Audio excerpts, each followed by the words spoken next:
huge, mammoth-sized blockbuster trade. The Dallas Mavericks Cowboys are trading Micah Parsons to the Green Bay Packers to the Lakers.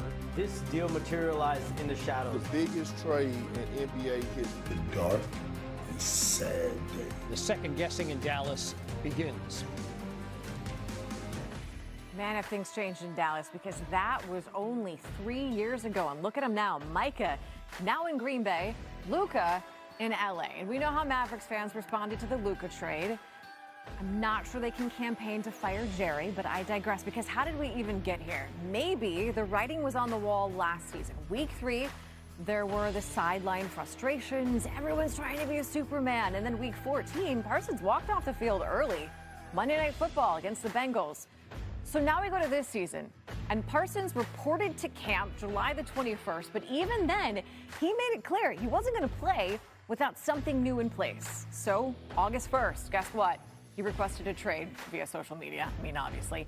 Then over the next 2 weeks, Jerry Jones called the trade request part of negotiations. He said he wasn't going to trade Parsons. He even told fans, don't lose any sleep over it.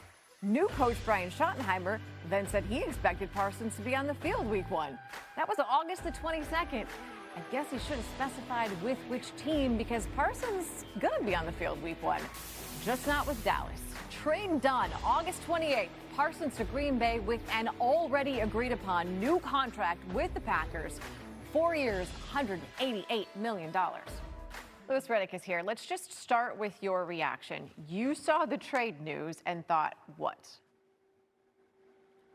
Unbelievable.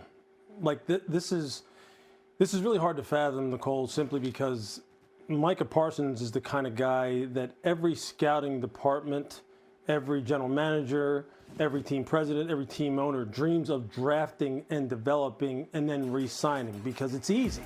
It's just the natural course of action. You have a young player in his prime at an impact position who, quite honestly, is your best player on your football team.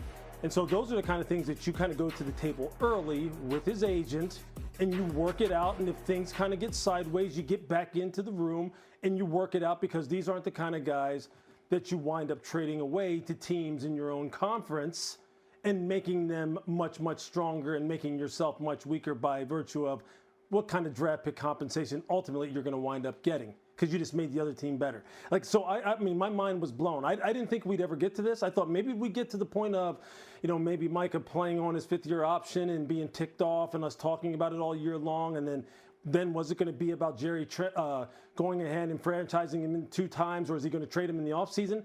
I didn't think he'd trade him right now. He said he wouldn't, but here we are. He said he wouldn't, and then he told fans, don't lose sleep over it. So now you have to lose a lot of sleep over it, because as you pointed out, not only did you trade him to a team in the conference, you probably traded him to a team in the conference that can do really well. So when you look at how Green Bay is now set up in the short term and the long term, what do you think? Look, this is a very, very young football team. One of the youngest, not the youngest in the entire National Football League. And their general manager, Brian Gutekunst, this is the way he wanted it. He has young players in their prime who are pretty damn good. And they were a football team that really needed some more juice opposite Rashawn Gary as far as their pass rush is concerned.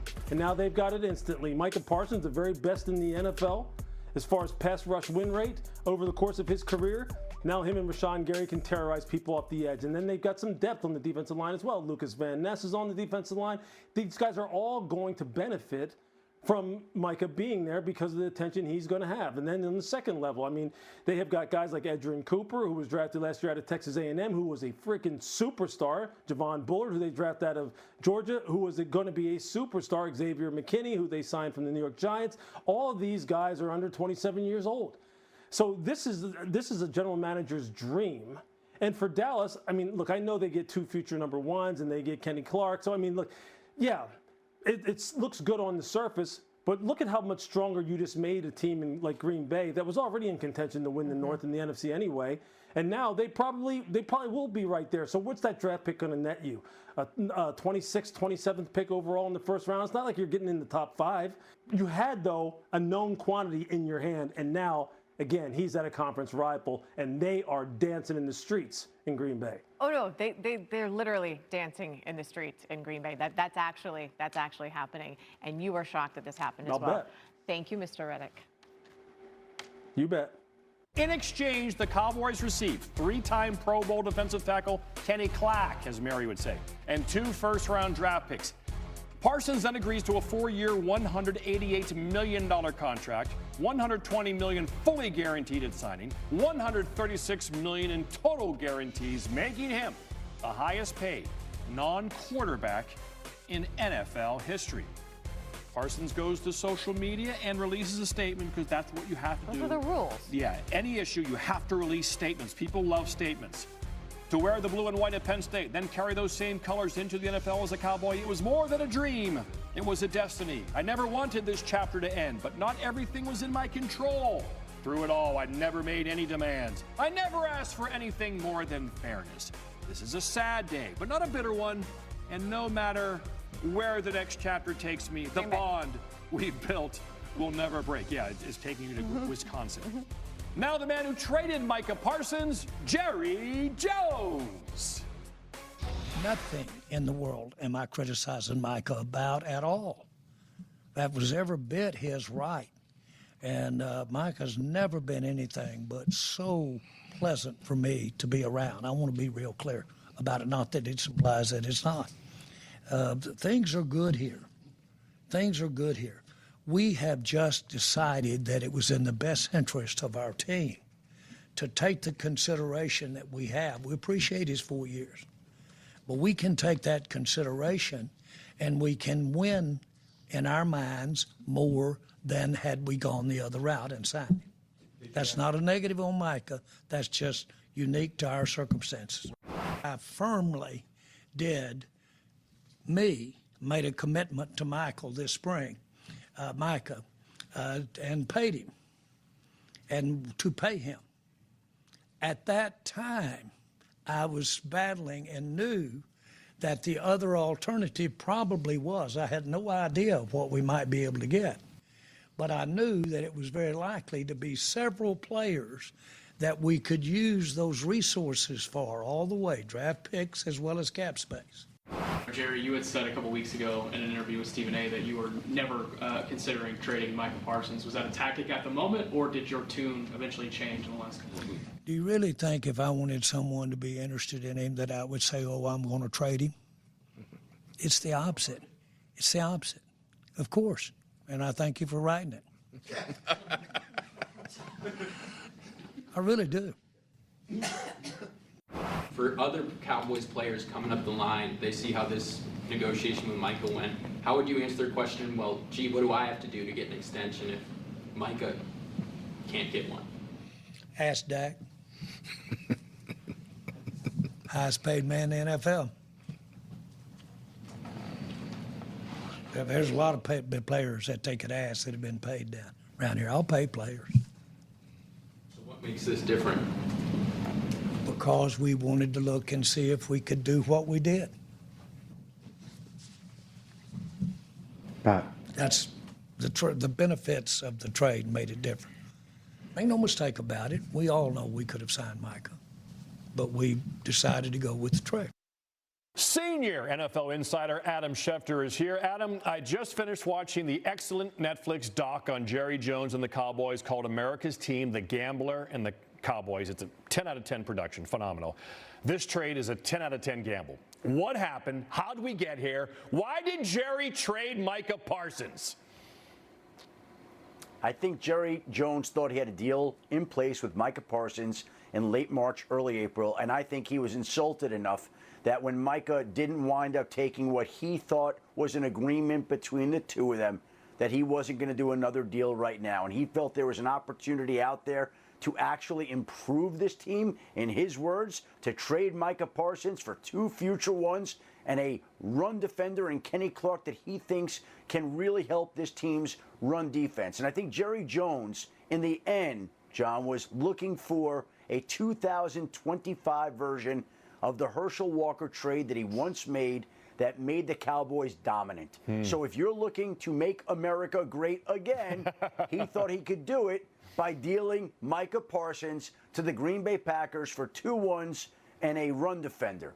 That's his opinion, and we will find out how that move works out. But, again, if Micah Parsons had agreed to the deal that Jerry Jones thought he had back in late March, early April, Micah Parsons would be a Cowboy. There would have been no back tightness. He would have participated in training camp, and he would be getting ready to play Thursday night in the regular season opener against the Philadelphia Eagles. And, of course, that Walker trade, a big part of the documentary. Whose idea was it, Jimmy or Jerry? We saw the egos involved. Maybe there's more involved here. The Packers were 11-6 last year, Adam. Lost to the Eagles in the wild card game, 22-10. Does the football world think this trade makes the Packers serious contenders to get to Super Bowl 60 in Santa Clara in Jordan Love's 3rd full season as a starter? John, I think the level of excitement in Green Bay would be akin to when the Green Bay Packers once signed Reggie White. There are 2 players, 2 in NFL history, who have had at least 12 sacks in each of their first 4 NFL seasons. One was Reggie White. The other was Micah Parsons. Both now will have played for the Green Bay Packers. And we saw what happened when Reggie White left an NFC East team, Philadelphia, to go to Green Bay. The Packers wound up winning a Super Bowl. Now we see another dominant NFC East pass rusher leaving that division to go to Green Bay. Now we'll see if Micah can duplicate that. The Green Bay Packers are paying a big price in picks, in a player, in a salary contract to Micah Parsons. Think about this, John. Jerry Jones back in the day, that agreement we talked about, he made an agreement to buy the Dallas Cowboys for $150 million, 150. And the deal that Micah Parsons landed today was for $188 million, 38 more million than Jerry Jones once paid for the Dallas Cowboys. The Packers are excited. The Packers and Cowboys play on Sunday Night Football in Week 4. The season kicks off next week, and it already feels like we're in the full throes of a great NFL soap opera and drama. That's right, Adam. NFL opening night now less than a week away. Next Thursday, the Gambler and his Cowboys in Philadelphia. The Packers are getting arguably the best defensive player in the NFL. Parsons has had at least 12 sacks in each of his first 4 seasons. The only other player to do that since individual sacks have been tracked, it's another former Packer, Reggie White, though he didn't start his career in Green Bay. Back to Parsons, who entered the NFL in 2021. His career pass rush win rate is not only the best, it's the best since that stat was introduced. Now, if Parsons had stayed in Dallas, he would have made about $21 million this season. He is now getting $47 million. Could you live on that? Probably. That's the highest average annual value to a non-quarterback in NFL history, and he's expected to still be that guy. He's plus 500, the favorite to win Defensive Player of the Year this year. No Packers player has won that award since Charles Woodson back in 2009. More odds. The Packers are now 14-1 to win the Super Bowl and are co-favorites with the Lions to win the NFC North. Now, before the trade, Dallas was 50-1 to win the Super Bowl. They are now 60-1. The Cowboys' longest odds going into any season since 2014.